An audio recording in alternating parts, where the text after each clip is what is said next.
Good evening बच्चों। संस्कृत की ये थर्ड वीडियो है, मतलब तीसरी वीडियो है। फर्स्ट वीडियो में मैंने आप लोगों को पढ़ाया था संस्कृत की उत्पत्ति। इसके बाद सेकंड वीडियो में मैंने आप लोगों को पढ़ाए माहेश्वर सूत्र। और आज का जो टॉपिक है वो है क्या? प्रत्याहार। क्या है? प्रत्याहार। ठीक है।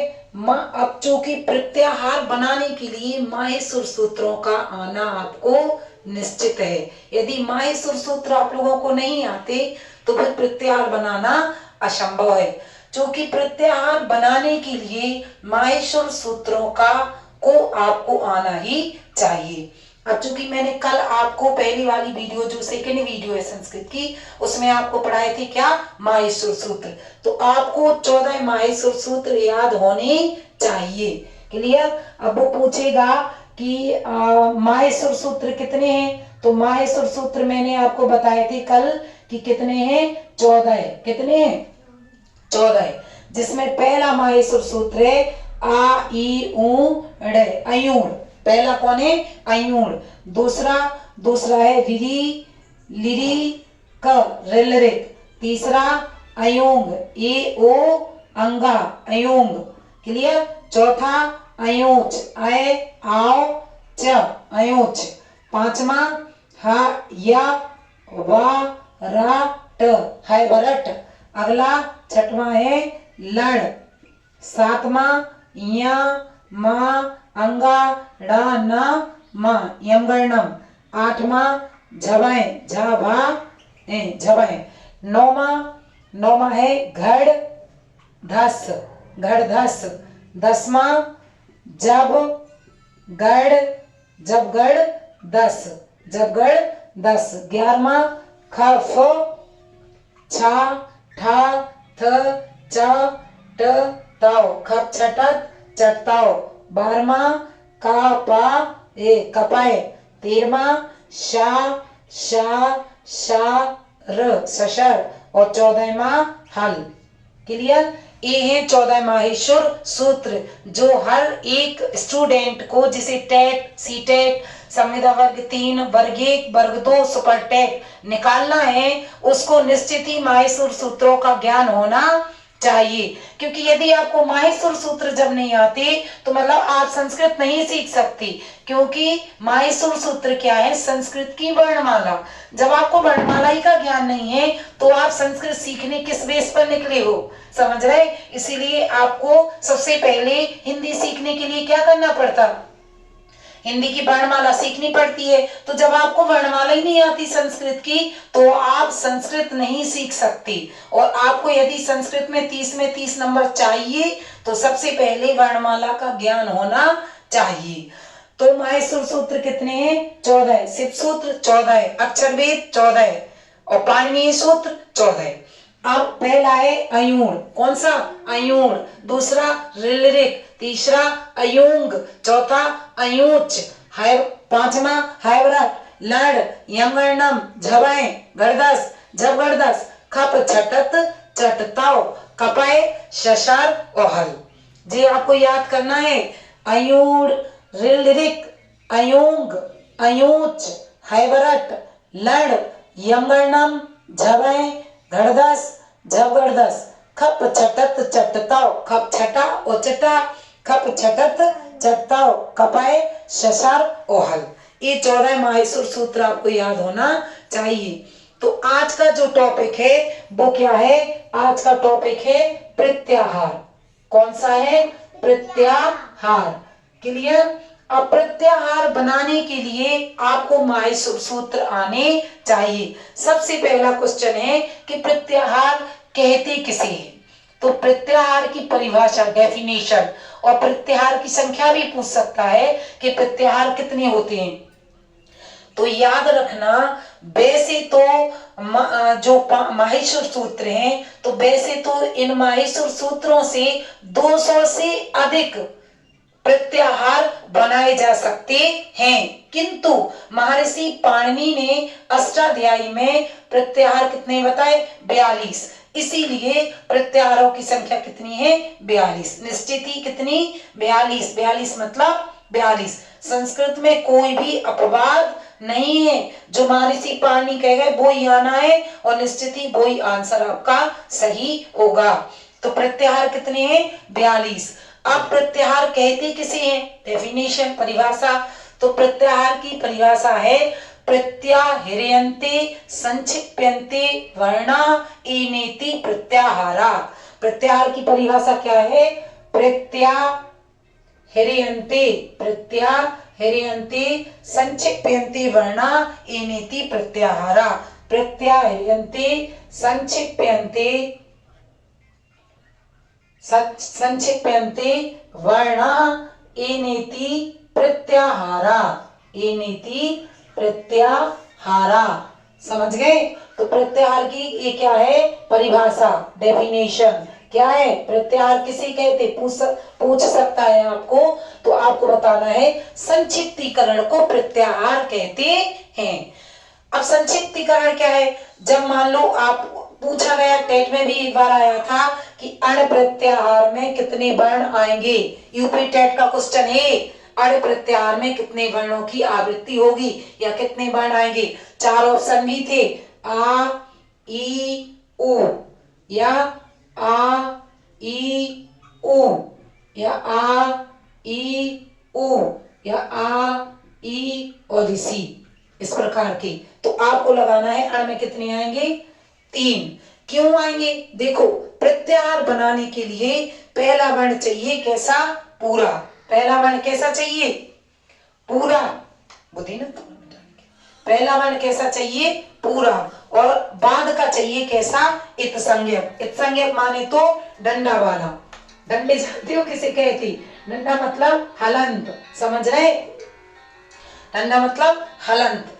तो देखो, प्रत्याहार बनाने के लिए पहला वर्ण चाहिए पूरा। तो मतलब ये जो वर्ण है, ये वाले जी कैसे हैं? पूरे। और ये जो हलंत वाले वर्ण हैं, इन वर्णों को कहते हैं इत्संज्ञक वर्ण। कल ही समझाया था ना, इन वर्णों को क्या कहते हैं? इत्संज्ञक वर्ण। और इन वर्णों का अदर्शन लोपा सूत्र से क्या हो जाता है? लोप हो जाता है। तो फिर ये क्यों आए? ये सिर्फ और सिर्फ प्रत्याहार की सिद्धि के लिए है। तो जब हम प्रत्याहार बनाएंगे, तो प्रत्याहार बनाने के लिए 2 वर्णों का होना आवश्यक है। तो पहला वर्ण चाहिए पूरा। पूरा मतलब इनमें से, और लास्ट का वर्ण चाहिए कैसा? डंडे वाला, मतलब हलंत वाला। डंडा मतलब हलंत। क्लियर? उस डंडे को कहते हैं संस्कृत में हलंत। तो पहला वर्ण पूरा चाहिए और बाद का वर्ण कैसा चाहिए? हलंत वाला। तो अब जैसे आप बनाओगे, पहला प्रत्याहार बनाया आपने अण। कौन सा बनाया? अण। अब अण प्रत्याहार किनसे कितने, किस वर्ण से किस वर्ण तक का बोध रखे? तो देखो, आ वर्ण पूरा चाहिए तो कहां लिखा? जे। और ना वर्ण जे तो जे। जे तो इस आ से लेकर इस ऋणा तक के वर्णों का बोधक मतलब ज्ञान कराएगा क्या? अण प्रत्याहार। तो अण प्रत्याहार में जे वर्ण तो आता नहीं है, ये तो सिर्फ प्रत्याहार की सिद्धि के लिए है। बाकी क्यों जे क्यों नहीं आता? क्योंकि ये वर्ण है आधे और इनका शास्त्रों के अनुसार उच्चारण नहीं हो सकता, इसीलिए ये सिर्फ प्रत्याहार की सिद्धि के लिए आए। तो अण में कितने वर्ण आएंगे? आ, ई, ओ। ये तो हलंत वाला है, ये नहीं आएगा, इसका आदर्शन लोपा सूत्र से लोप हो जाएगा। दूसरा प्रत्याहार है अक। अण के बाद अक। अण के बाद दूसरा कौन सा है? अक। तो अण प्रत्याहार में कितने आए? आ, ई, उ।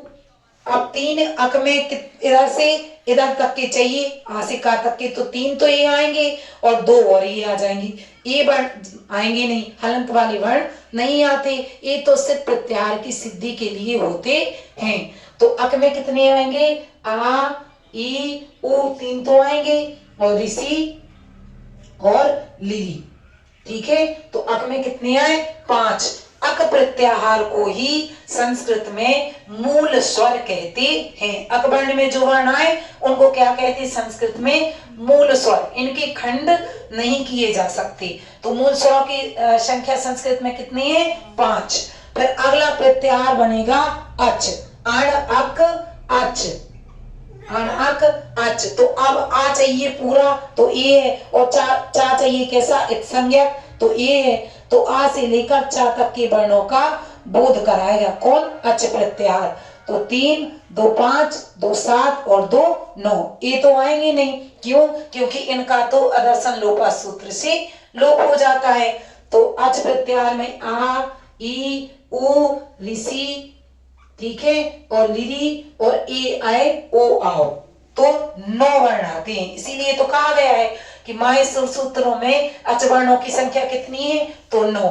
मतलब आ, ई, उ, ऋषि, लिरी, ए ओ आए आओ, इतने वर्ण आएंगे किसमें? अच प्रत्याहार में। किसमें? अच प्रत्याहार में। तो अच को संस्कृत में क्या कहा जाता है? स्वर कहा जाता है। क्या कहा जाता? स्वर। इसीलिए क्लियर, समझ गए? तो अब चूंकि प्रत्याहार आ के कितने? 8 हैं, तो बे से 8 है। अड़, अक, अच, अट, अण, अम, अल, अस, समझ गए? फिर एक, इच, इस प्रकार से 42 प्रत्याहार हैं। तो आपको प्रत्याहार बनाना आया? क्लियर? लेकिन प्रत्याहार बनाना आप तभी सीख पाओगे जब आपको माहेश्वर सूत्र आते होंगे। आप सोचो कि प्रत्याहार हम रट लें तो नामुमकिन, आप प्रत्याहारों को रट नहीं सकते, वो आवश्यकता ही नहीं है बेटा। क्योंकि आपको जब वो चीज बनाने आने लगेगी तो उधर आपसे पूछेगा कि अड़ में कितने वर्ण आते, तो आपको वो चीज बनाना आती है, तो रटने की आवश्यकता है ही नहीं।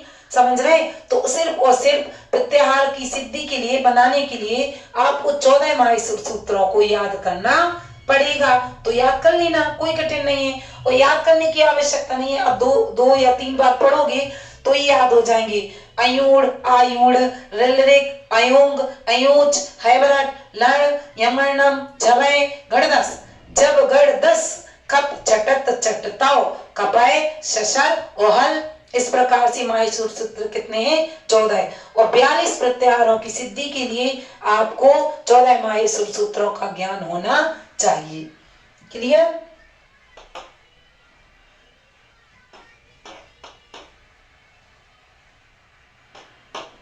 तो देखो पहला प्रत्याहार कौन सा बना था? अण। तो अण में आ, ई, उ, अगला अक, अगला अच, अण, अक, अच, अण, अक, अच के बाद अगला अण, अक, अच, अगला है फिर अट। अब आ चाहिए पूरा तो ये है, और टा चाहिए डंडे वाला, हलंत वाला, तो ये है। तो अण, अक, अच, अट, और अगला है कौन सा? फिर दोबारा अड़। अब चूंकि ना 2 बार आया ना इत संज्ञक, तो एक है आ से लेकर ना, पहले आया तो जे नहीं आएगा, अगला आ से ना तक तो कहाँ है ना? जे। तो दूसरे वाले अण प्रत्याहार में इस आ से इस मतलब स्वर भी आएंगे, और ये वो जो अंतस्थ व्यंजन है वो भी आ जाएंगे इसमें। क्लियर? तो अण, अक, अच, अट, अण, और अगला है अम, और अगला अस, और अगला है अस के बाद कितने हो गए? 8 चाहिए आके, अस के बाद अल। तो 1, 2, 3, 4, 5 हो गए 8। तो आके 8 है। वो तो मैं क्रम इसलिए बता रही कि याद करने में आसानी रहेगी।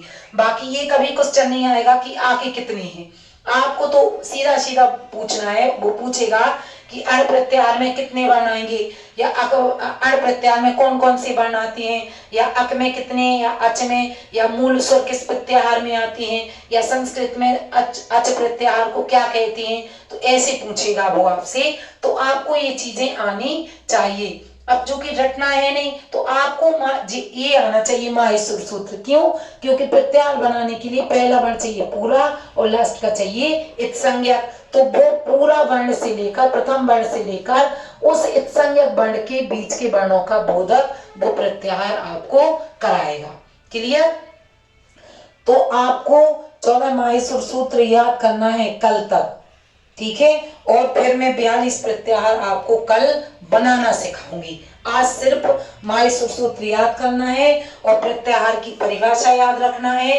प्रत्याहार की परिभाषा है प्रत्याह्रियन्ते संक्षिप्यन्ते वर्णा एनेति प्रत्याहारा। मतलब प्रत्याहार का अर्थ है संक्षिप्तीकरण। मतलब प्रत्याहार को, वर्णों के संक्षिप्तीकरण को क्या कहते हैं? प्रत्याहार कहते हैं। तो आपको प्रत्याहार बनाने के लिए पहला वर्ण चाहिए पूरा, और लास्ट का वर्ण चाहिए इत संज्ञक, और जो पहला वर्ण होगा और जो लास्ट का वर्ण होगा संज्ञक, तो वो पहले वर्ण से उस इत्संज्ञ वर्ण के बीच के वर्णों का बोधक वह प्रत्याहार कराएगा। प्रत्याहारों की संख्या 42 है।